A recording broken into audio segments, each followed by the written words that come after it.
Okay, बिस्मिल्लाहिर्रहमानिर्रहीम जी। Bank reconciliation statement, sorry, bank reconciliation, this is the rectification of error. आज हमारा question का जो मेथड है वो चेंज है। क्वेश्चन नंबर 5 है हमारा, इसमें कहता है right entries for the rectification of the errors given below. Legal expenses ₹3000 paid to the lawyer have been wrongly debited to his personal account. Legal expenses थे, आपने लॉयर को जनाब पे किए, लेकिन गलती से आपने किसको डेबिट कर दिए? आपने उसके पर्सनल अकाउंट को। For example these are basic 3 areas जिस पे हम गलत और सही एंट्री जो हैं वो मेंशन करेंगे अपनी। 1 and second count. Right entry थी आपकी यहाँ पे legal expenses to lawyer account, ठीक है। जितनी भी आपकी अमाउंट थी, अमाउंट यहाँ पे शो कर रहा है 3000 के साथ एंड 3000, ठीक है जी। लेकिन उसने गलती से कहता है कि लॉयर अकाउंट को डेबिट कर दिया 3000 के साथ, ठीक है। और यहाँ पे क्रेडिट पे कुछ भी नहीं। अब हमने क्या करना है, इसको ठीक करने के लिए इसी एंट्री को रिवाइज कर देना है। यहाँ पे याद रहे कि हमारे जो प्रॉब्लम आ रही है वो ओवरऑल आ रही है, मतलब कि एंट्री एक किस्म की रिवर्स हो गई थी, ठीक है जी।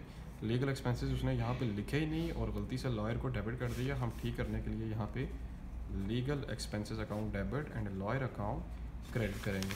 जैसे मैं इसकी रेक्टिफाई जो एंट्री है वो पास कर देता हूँ। आज की डेट के मुताबिक डेट इसकी 1 है। यहाँ पे हम लिखते हैं legal expenses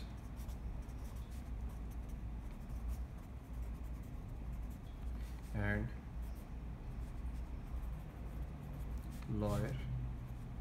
lawyers account credit. कितने के साथ अखराजात हुए जी आपके? 3000 के साथ। कितने के साथ?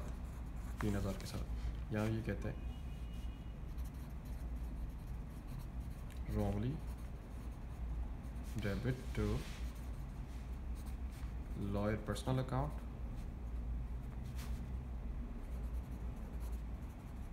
now rectified।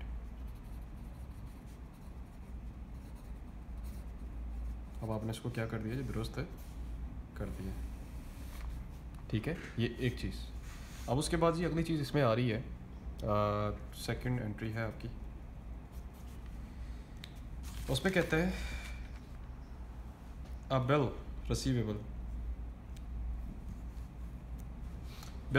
for ₹2000 was passed through bills payable book। The bill was given by X। कहता है बिल जो है X ने दिया था, ठीक है। बिल रिसीवेबल आपने रिसीव किया X से, ठीक है। X अकाउंट डेबिट और सॉरी एंट्री होती है आपकी बिल रिसीवेबल अकाउंट डेबिट और X अकाउंट क्रेडिट। लेकिन कहता है pass through by bills payable. आपने गलती से जनाब क्या कर दी है? बिल्स पेएबल को क्रेडिट किया हुआ है यहाँ पे, क्योंकि अगर आप देखिए कहते हैं अ bill receivable for ₹2000 was pass through bill payable book. The bill was given by x. तो आपने बिल गिवन बाय एक्स जो कि एक्स ने दिया, आपने यहाँ पे जनाब एक्स को डेबिट किया हुआ है, एक्स अकाउंट को, और बिल्स पेएबल को क्रेडिट किया हुआ है। अब आपने एंट्री ठीक क्या करनी थी? ठीक एंट्री आपने करनी थी कि बिल रिसीवेबल अकाउंट जो है ये तो डेबिट होना था, लिहाजा आप इसको डेबिट करेंगे। इसको ख़त्म करने के लिए आप क्या करेंगे? क्रेडिट है ना, इसको ख़त्म करने के लिए आपने डेबिट करना है यहाँ पे बिल्स पेएबल, और आपने क्रेडिट करना था यहाँ पे एक्स को, यानी ये वाला जो है, और आपने नहीं किया वो, लिहाजा आप एक्स अकाउंट को क्रेडिट कर देंगे। अब राइट एंट्री में आपके सामने लिखने वाला हूँ bill receivable account debit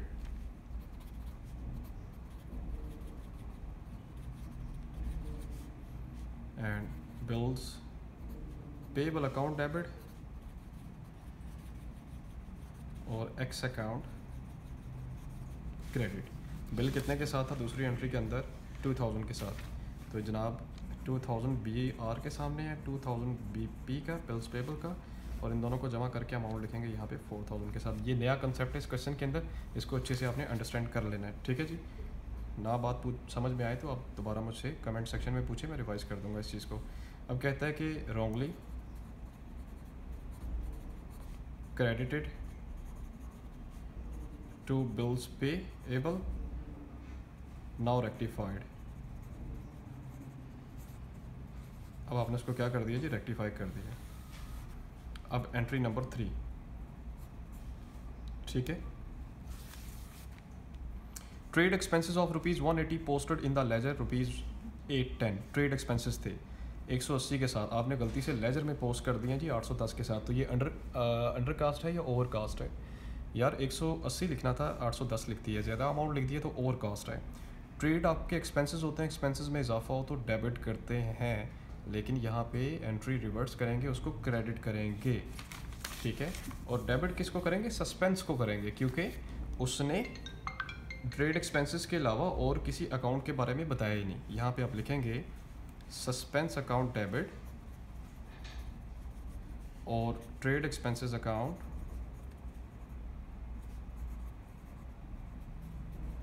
credit, ठीक है।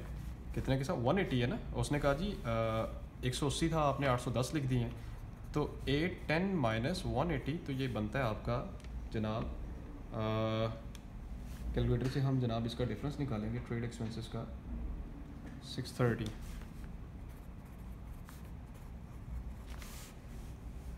यहाँ पे हम लिखेंगे ट्रेड एक्सपेंसेस was overcosted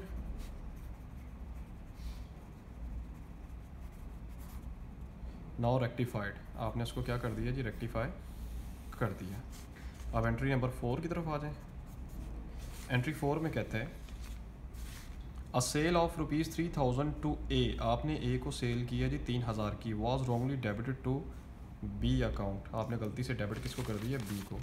सही वाली एंट्री सबसे पहले यहाँ पे लिखेंगे, जब ए को सेल करेंगे तो ए अकाउंट डेबिट और sales account credit ₹3000, but you wrongly debit to mister B, यानी बी अकाउंट डेबिट है और सेल्स क्रेडिट है 3000। अब इसकी राइट एंट्री क्या होगी? शाबाश, आप ज़रा खुद सोचें। राइट एंट्री ये होगी कि आपने क्या करना है कि सेल्स तो कट गया ना, क्योंकि ये तो बिल्कुल ठीक था, ए को आपने डेबिट करना था, यहाँ पे ए अकाउंट डेबिट होगा, और बी को आपने क्रेडिट करना है ख़त्म करने के लिए, तो यहाँ पे बी अकाउंट आपका क्रेडिट हो जाएगा। कितने के साथ? सेम अमाउंट 3000 के साथ। यहाँ पे आप लिखेंगे ए अकाउंट डेबिट और बीज अकाउंट क्रेडिट, ₹3000 एंड 3000। यहाँ पे हम लिखेंगे mister B's account was wrongly debited now rectified, ठीक है जी। अब आपने इसको क्या कर दिया? रेक्टिफाई कर दिया। 5वीं एंट्री इसकी करेंगे, ठीक है। कहते हैं sales book was overcast by ₹3000, sale book जो है ये ओवर कॉस्ट है, तो ओवर कॉस्ट का जब केस आए तो एंट्री रिवर्स होती है, ठीक है। सेल हमारी क्रेडिट होती है, लेकिन जब ओवर कॉस्ट हो तो उसको हम डेबिट करेंगे क्योंकि रिवर्स होगा। यहाँ पे हम लिखेंगे सेल्स अकाउंट और क्रेडिट करेंगे यहाँ पे हम सस्पेंस को, क्योंकि उसने सिर्फ सेल्स के बारे में बताया हुआ और किसी अकाउंट के बारे में उसने नहीं बताया हुआ। तो अमाउंट कितने के साथ है जी? 5वें पे 3000 के साथ। 5वें नंबर पे अमाउंट है यहाँ पे 3000। कहते हैं sales book was overcast now rectify, sales book was overcast now rectified. अब और उसको क्या कर दिया? रेक्टिफाई कर दिया। 5वें पे आखिरी एंट्री कहते हैं total of the sales book was ₹54,540 was posted to the sales account ₹55,440।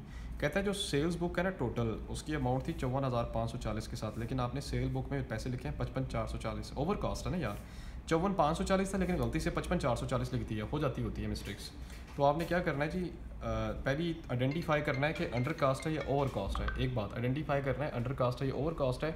दूसरी बात ये कि देखना है कि इसका इफेक्ट क्या होगा। पहली बात तो ये ओवर कास्ट है, दूसरा ये कि ये एंट्री रिवर्स होगी। सेल्स आपकी क्रेडिट होती है तो लिहाजा ओवर कॉस्ट में हम इसको डेबिट करेंगे। यहाँ पे sales account debit and suspense account credit. यहाँ पे आप लिखेंगे sales account debit and suspense account credit. Amount कितने के साथ है जी? एंट्री नंबर 6 की। भाई इसका डिफरेंस ले लें तो आप डिफरेंस इसका निकलेगा जी 900 के साथ, ठीक है। दोनों का डिफरेंस ले लेना आपने। तो यहाँ पे हम लिखेंगे सेल्स बुक डिफरेंस, यार पता नहीं आप बिगनर्स हैं तो प्रॉब्लम ना हो जाए, 55,440, यहाँ पे हम लिखते हैं 55,440 माइनस 54,540।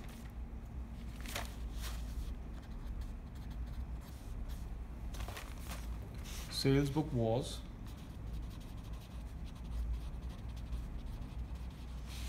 overcost, now rectified.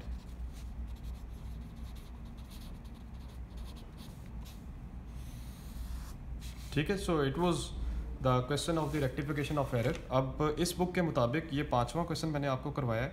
इसका जो क्वेश्चन नंबर 4 है ये आपने करना है क्योंकि इसकी सेम एंट्रीज हैं। ठीक है, ये किस्म का आपके लिए होमवर्क भी है। उसके बाद मैं क्वेश्चन जो है वो क्वेश्चन 7 करवाऊंगा एंड क्वेश्चन नंबर जो 6 है वो आपको दूंगा करने के लिए, क्योंकि उसमें जो चीज़ें हैं वो बिल्कुल 7 से मैच होती हैं। सो और दूसरी बात ये कि प्रीवियस वीडियो में हमने क्वेश्चन नंबर 2 किया था इसमें। ठीक है, क्वेश्चन मैंने 3 नहीं करवाया, ये स्टूडेंट ये भी आपने खुद करना है, और आज क्वेश्चन 5 करवाया है तो लिहाजा 4 आपने करना है। So that is the video. कोई चीज़ पूछने वाली हो तो ज़रूर पूछें जी। ठीक है, and this is the paper, if you want to take screenshot then you can do. Okay, इंशाल्लाह अगली वीडियो में आपसे मिलते हैं। अल्लाह हाफिज़।